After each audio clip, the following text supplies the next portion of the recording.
नमस्कार, मैं हूं गीतांजलि और आप देख रहे हैं सूर्य आदित्य न्यूज। आइए रुक करते हैं खबरों की तरफ।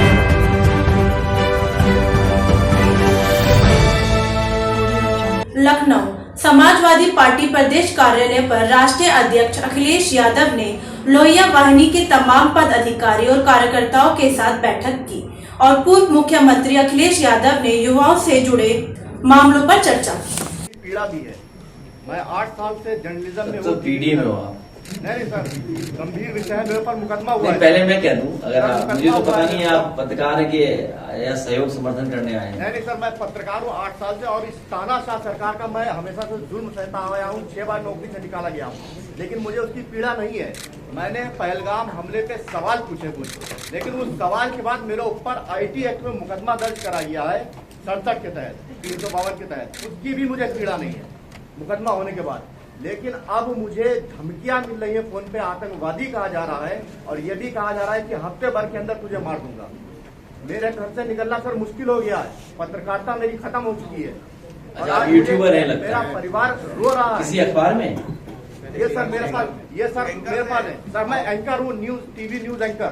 अच्छा, न्यूज टीवी हमें दे देना, हम दे देना, कह देंगे, मदद करेंगे आप। मुझे सर मदद की जरूरत तो है ही है, लेकिन सर ये जिसमें धाराएं लगी है उसकी भी चिंता नहीं थी। लेकिन अब सर मुझे लग रहा है कि मैं मार दिया जाऊंगा। मैं ACP के पास गया, उसने मेरी नहीं सुनी, FIR नहीं ली। मैं अपने थाने में गया, उसने कहा साइबर सेल में जाइए, उसमें वहां भी मेरी सुनवाई नहीं हुई। पुलिस मेरी कोई मदद नहीं कर रही है सर। इसीलिए पीडीए में सबसे पहला वर्ड जो है वो P फॉर पत्रकार भी है और P फॉर पीड़ित भी है। इसलिए आपकी भी रक्षा करने की जिम्मेदारी पीडीए समाज की है। कागज आ गया सर, आ गया P फॉर पत्रकार सर राठौर जी आ गए। हाँ, लाइए, आज तक वालों ने बहुत से चलाया है, मैं उनका धन्यवाद देता हूँ। फुल वॉल्यूम ठीक है।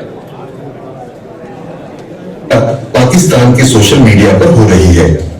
एक फोन कॉल से दूसरे देशों की वॉर रुकवाने वाले पॉपा अपने देश में आतंकवादी हमला नहीं रुकवा पाए और अंधभक्त मुझसे कह रहे हैं कि ऐसी बातों पर राजनीति और सवाल मत करो। तो किस बात पर सवाल करूं? शिक्षा पर, जिसे मुद्दा ही नहीं समझा जाता, या स्वास्थ्य पर, जिस पर सवाल करना अब आउट ऑफ फैशन हो गया है? बोलो किस पर सवाल करूं? बेरोजगारी पर, जिसके जवाब में तुम्हारे अब्बा हुजूर पकौड़ा तलने की सलाह देते हैं? अरे जब देश की राजनीति ही राष्ट्रवाद और हिंदू मुसलमान के मुद्दे पर चल रही है, उसके बाद भी आतंकी हमलों में देशवासी मारे जा रहे हैं, तो सवाल किस मुद्दे पर करूं? 56 इंच की छाती पर देश के सारे मुद्दों को समेट देने वाले मोदी जी की सरकार में आतंकवादी हमले होंगे और नागरिकों की हत्या होगी, तो सवाल क्या मोहम्मद अली जिन्ना और नेहरू जी से पूछा जाएगा? नागरिकों की मौत और आतंकवादी हमलों पर सवाल क्यों नहीं पूछा जाना चाहिए भाई? इन सवालों से इतना डर क्यों रहे हैं आप? अपनी ही सरकार में हुए पुलवामा आतंकी हमले के शहीदों की मौत पर बेशर्मी से वोट मांगने वाला ये आदमी पहलगाम के पर्यटकों की मौत पर भी वोट मांगेगा और अंधभक्त से मास्टर स्ट्रोक बताकर वोट भी देंगे। तो ये जो पुलवामा बहुत सेंसिटिव इशू है और सरकार ने ये भरोसा दिलाया है कि वो सरकार ठोस कदम उठाएगी और सबसे ठोस कदम जो सरकार का लग रहा है वो यही है कि वो जलबंदी करेंगे। हम समाजवादियों का पूरा समर्थन है उनके जलबंदी के लिए। उसी के साथ साथ हमारी मांग है कि शहीद परिवारों के सदस्यों को, उनके परिवार को 10-10 करोड़ से सरकार मदद करे। साथ ही में सरकार उनके परिवार के एक सदस्य को सरकारी नौकरी दे।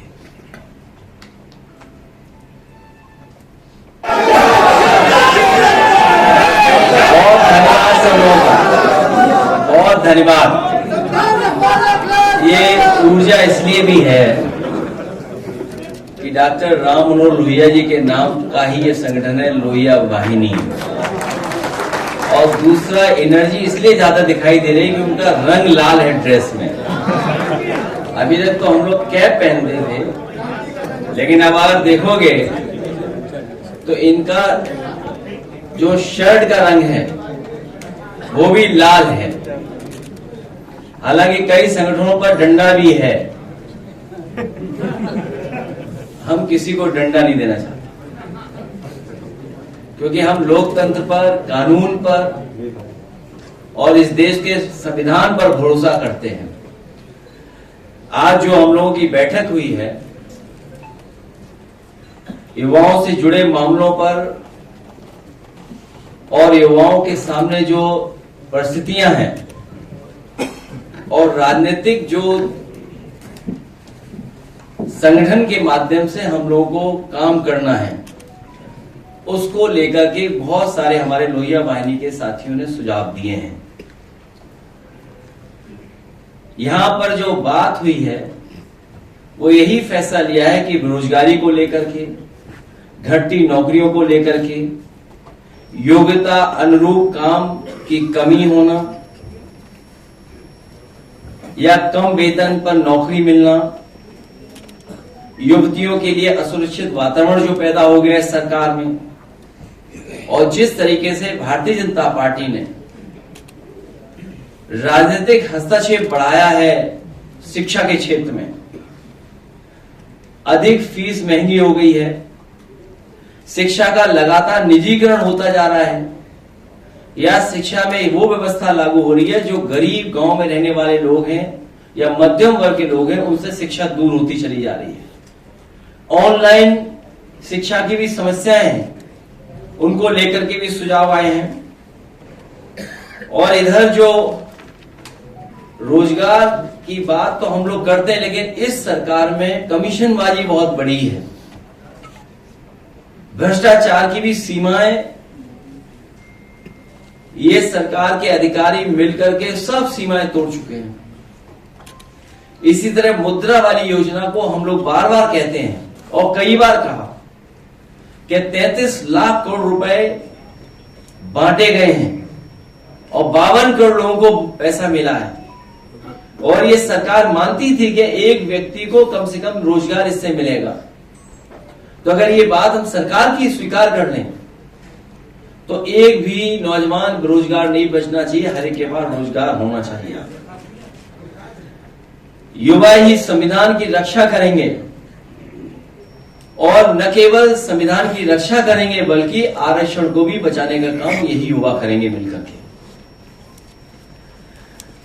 हाल ही में जो घटना हुई है, ये जो हमला हुआ था,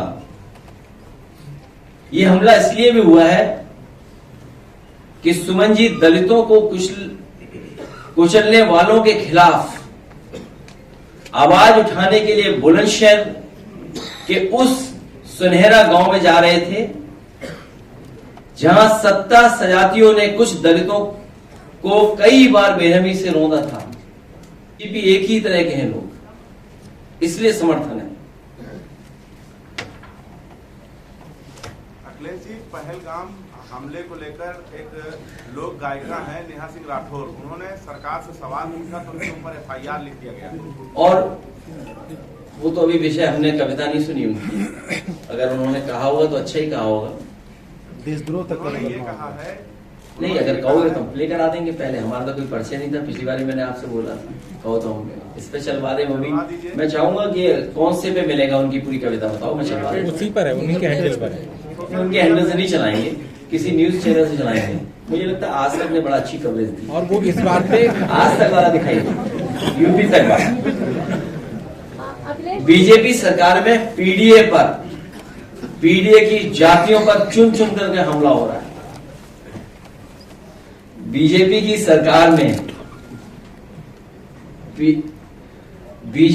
सरकार में पीडीए की जातियों पर चुन चुन करके हमला हो रहा है।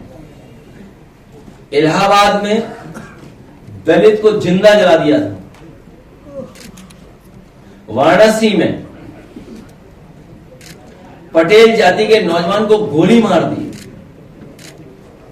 ये पीडीए के लोगों को चुन चुन करके मारा जा रहा है। जौनपुर में मौर्य जाति के नौजवान को दौड़ा दौड़ा करके मार दिया। रामपुर में दलित मूक बधिर बच्ची के साथ जो बलात्कार हुआ, आजमगढ़ में सरोज जाति के नौजवान के इसलिए मार दिया गया कि उसने जय भीम का नारा लगा दिया था।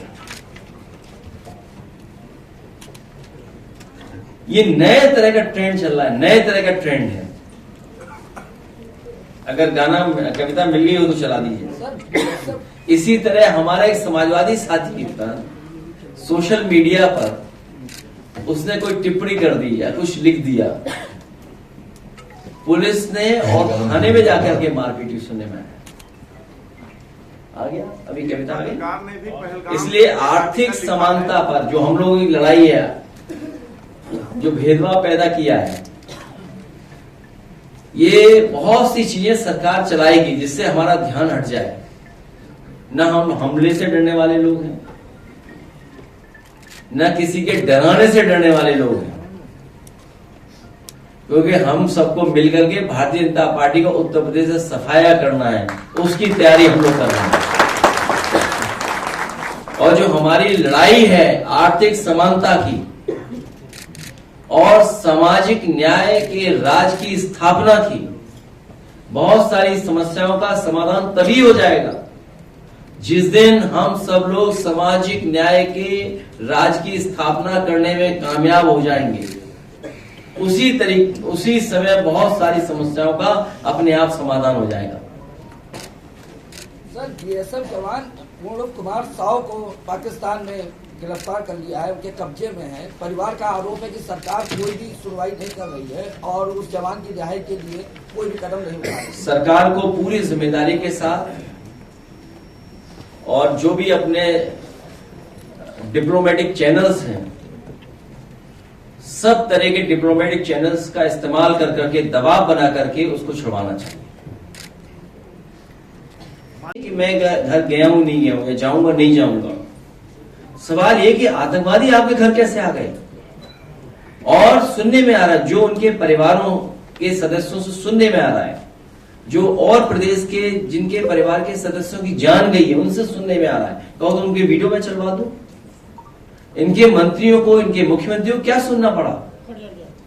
और सुनने में आ रहा है 1.5 घंटे तक कोई पहुंचा ही नहीं वहां पर, 1.5 घंटे तक कोई पहुंचा ही नहीं मदद के लिए। अस्पताल में पहुंचाने के लिए कोई इंतजाम नहीं था।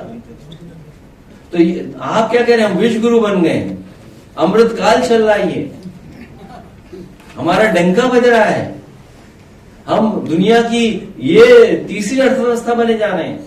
आप सोचिए, तीसरी अर्थव्यवस्था बने जा रहे हो, आप किसी घायल को इलाज नहीं दे पा रहे हो।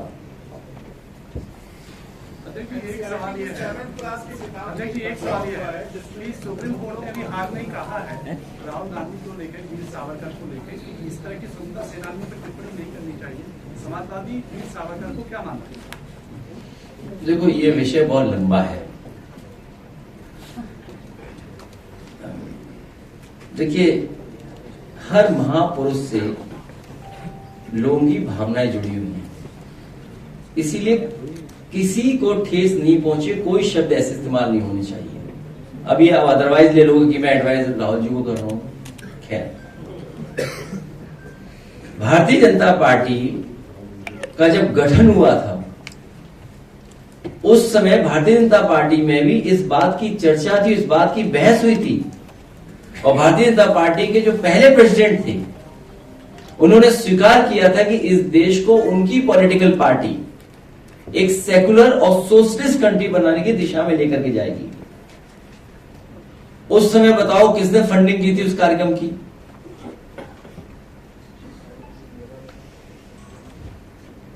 तो जो लोग सेकुलर और सोशलिस्ट कंट्री बनाना चाहते थे, आज बताइए वो कम्युनल हो गए कि नहीं हो गए? कितने कम्युनल हो गए? सोशलिस्ट की जगह वो कैपिटलिस्ट हो गए और इतना गैप पैदा कर दिया कि जिसकी आप कल्पना नहीं कर सकते। इतने बेरोजगार पैदा कर दिए इन्होंने और अर्थव्यवस्था इतनी खराब कर दी कि कुछ हाथों में सब कुछ चला गया। अगर उन हाथों में सब कुछ चला गया है तो आप कैसे, जो खाई पैदा हुई है अमीर और गरीब के बीच में, इतनी बड़ी खाई दुनिया में किसी देश में नहीं है जिस तरह से हमारे देश में पैदा हो गई है। ये बहुत बड़ा पुराना इतिहास है अंग्रेज बना के गए थे एक formula, divide and rule. Divide and rule के ही न्यू में इनका पूरा दल है। एनसीईआरटी की किताब में एक बदलाव हुआ है, जो जिस विचारधारा पे आप बात कर रहे हो, वो डिवाइड एंड रूल जो अंग्रेजों ने कभी पॉलिसी बनाई थी, उसके न्यू में यही विचारधारा है।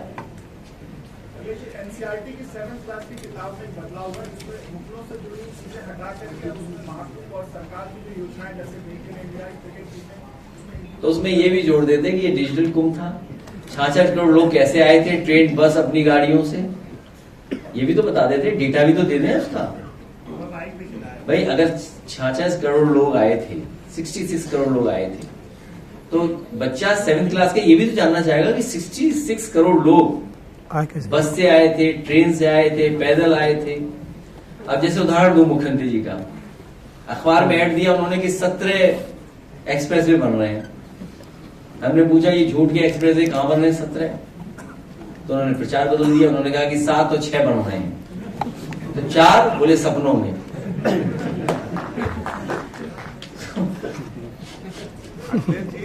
अभी आज के अखबार में पढ़ रहा था मैं, एक एक्सप्रेस वे हरिद्वार बनेगा, एक इधर बनेगा, एक उधर बनेगा।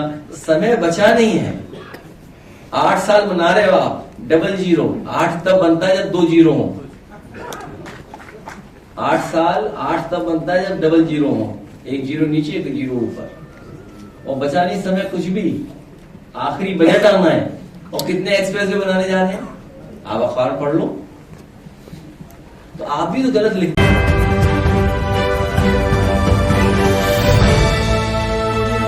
आज के लिए खबरों में बस इतना ही। कल फिर होगी आपसे मुलाकात। नमस्कार।